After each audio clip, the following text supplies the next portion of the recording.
सन 2011 की बात है। गुरुदेव चंद्रगिरी डोंगरगढ़ में चातुर्मास करने के बाद वहीं से होते हुए अकलतरा एक गांव है, वहां पर पहुंचे। अकलतरा पहुंचे तो अकलतरा से उस तरफ उड़ीसा लगता है, बामड़ा और वहाँ के और भी गांव हैं। उन गांवों में दो चार जैन परिवार रहते थे। चूँकि अकलतरा गुरुजी पहुँचे और उनके परिवार रिश्तेदार वहाँ भी रहते थे, तो वे रिश्तेदार लोग अपने रिश्तेदारों के यहाँ पर आए। आकर के बैठा, पहली बार देखा ज्ञान के सागर विद्यासागर कौन है, कैसे दिखते हैं, और बहुत ज़्यादा भीड़ थी। उन्हीं जो परिवार के लोग दूर से आए थे जिन्होंने पहली बार गुरुजी को देखा, कुछ लोग तो उसमें ऐसे थे जिन्होंने पहली बार मुनि को देखा और साथ में आकर के बैठे।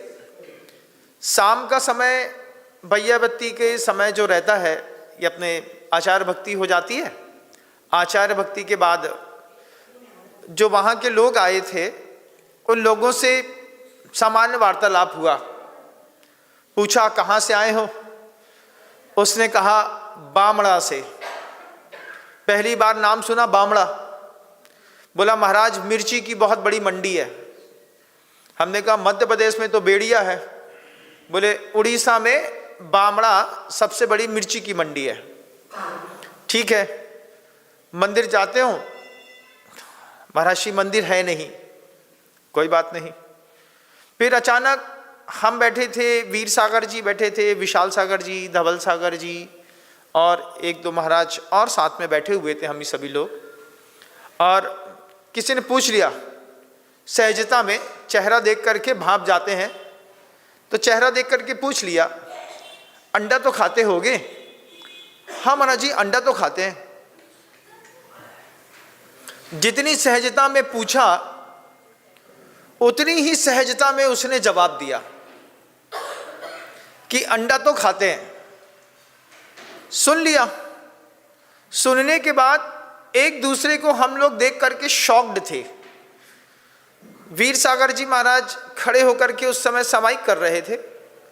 हम लोग बैठे थे 10-15-20 मिनट अभी और था समाइक के लिए।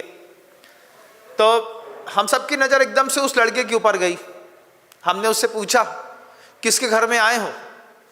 बोले महाराज जी बस ये मंदिर से 4 मकान बगल में वहाँ पे आए हैं और वहाँ पे चौका भी लगा हुआ है। अब आत्मा क्या बोलती? फिर उससे पूछा अंडा आमलेट खाते हो? हाँ अंडा खाते हैं ना महाराज श्री, दुकान में बेचते भी हैं, खाते भी हैं।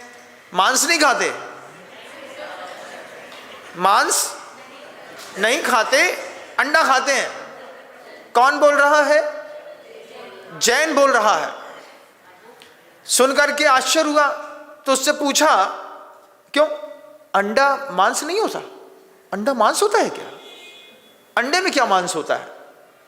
ये बात सुन ली, कान में धर ली, उसको बताया। जब परिभाषित किया तो उसने अंत में ये बात स्वीकार की कि अंडा भी मांस है। फिर बाद में एक बात कहता है, महाराज हमने तो 26 साल में पहली बार मुनि महाराज देखे। हमको घर में किसी ने कुछ बताया ही नहीं।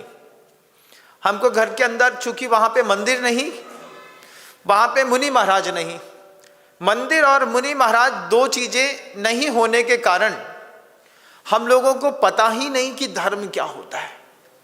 वो तो पहली बार इतना नाम सुना था आचार्य विद्यासागर महाराज का, तो उनके दर्शन के लिए आए। अब आए तो देखा कि खूब सारे साधु हैं, जवान साधु हैं, तो उनके दर्शन के निमित्त कमरे तक आ गए। कमरे तक आने पर आपने पूछ लिया, तो आज पहली बार जीवन में 26 साल में एहसास हो रहा है कि हमने मांस खाने की हमारी आदत पड़ गई थी। तो उससे पूछा तो अंडा छोड़ सकते हो? महाराज जी छोड़ सकते हैं, लेकिन व्यापार भी है हमारा। जैन होकर के अंडा खा रहा है, जैन होकर के अंडा बेच रहा है। यह स्थिति जैसी उड़ीसा बामड़ा में है, यही स्थिति ठीक महाराष्ट्र के इंटीरियर एरिया में इस्लामपुर वगैरह के जगह में आप जब जाएंगे, आपको वहां पर भी जैन समाज की दुकानों में अंडा बेचते हुए लोग मिल जाएंगे। अंडा बना करके उसका ऑमलेट बना करके खिलाने वाले लोग भी जैन कुल में मिल जाएंगे। जैन कुल में जब मुनि श्री आगम सागर जी, पुनीत सागर जी महाराज जी का महाराष्ट्र में विहार हुआ, और जब उन्होंने वहाँ से हम लोग के पास संदेश दिया ऐसा हाथ कूटते हुए, महाराज भगवान रक्षा करो। हमने कहा क्या हो गया? बोले जहाँ पर मैं बैठा हूँ वहाँ पे जैन समाज के लोग अंडा बेचते हैं, अंडा खाते हैं, अंडे का ऑमलेट बना करके बेचते हैं। हमने कहा ऐसा कैसा जैन होगा जो अंडा को नहीं समझता होगा?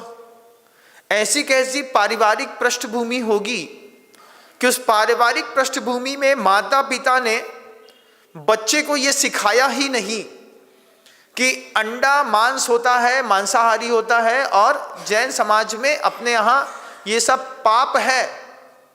ये किसी ने नहीं सिखाया, किसी ने नहीं सिखाया। ऐसे कितने परिवार इस दुनिया में हुए जिन्होंने मंदिर के अभाव में और साधु के अभाव में अपने पूरे धर्म को नष्ट कर लिया। कलकत्ता चले जाइए, सराक क्षेत्र चले जाइए, उन सराक क्षेत्रों में जैनियों की जो स्थिति है वो अजैनों से भी बदतर है। जय जिनेंद्र, अगर आपको मेरी वीडियो अच्छी लगती है तो प्लीज़ मेरे चैनल को सब्सक्राइब करिए, लाइक करिए, शेयर करिए। इसी तरह से अपना प्यार मुझे देते रहिए।